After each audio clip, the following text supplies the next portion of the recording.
Hi అండి. మధ్యతరగతి కుటుంబంలో పుట్టినటువంటి ప్రతి ఒక్కరూ కూడాను ఏదో ఒక రోజు ఏదో ఒక క్షణంలో నేనెందుకు పేదవాడిగైనా పుట్టలేదు, లేకపోతే నేనెందుకు పెద్దింటోడిగైనా పుట్టలేదు, ఎందుకు ఈ మధ్యతరగతిలో పుట్టాను, ఏంటి నా జీవితము అన్నట్టుగా ఏదో ఒక రోజు ప్రతి ఒక్కరు కూడాను ఆలోచించే ఉంటారు. కానీ మన మధ్యతరగతిలో ఉన్నటువంటి వ్యక్తులు చాలా వరకు చాలా దశమంతులండి, అదృష్టవంతులు. ఎందుకంటే మనం ఎంజాయ్ చేసినట్టుగా ఏ పేదవాడు చేయడు, ఏ ధనవంతులు చేయరు.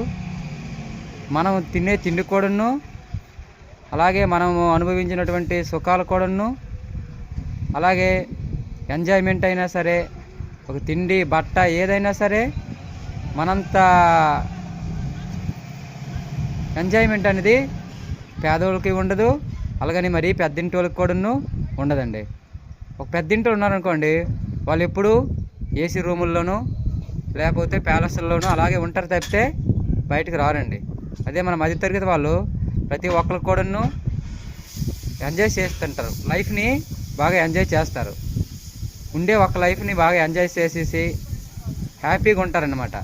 ఏదో ఒక రోజు కష్టం వచ్చిందని చెప్పేసి మనం అలాగా అనుకోవడం అనేది కరెక్ట్ కాదు. కాబట్టి లైఫ్ని ఎంజాయ్ చేస్తూ కష్ట సుఖాలు అనేవి ఎప్పుడూ ఉంటూనే ఉంటాయి. కాబట్టి అది పెద్దింటోడికైనా పేదింటోడికైనా కష్టాలు అనేవి తప్పకుండా ఉంటాయి. కాబట్టి లైఫ్ని ఎంజాయ్ చేస్తూ ముందుకు సాగడము మన మానవ ధర్మం.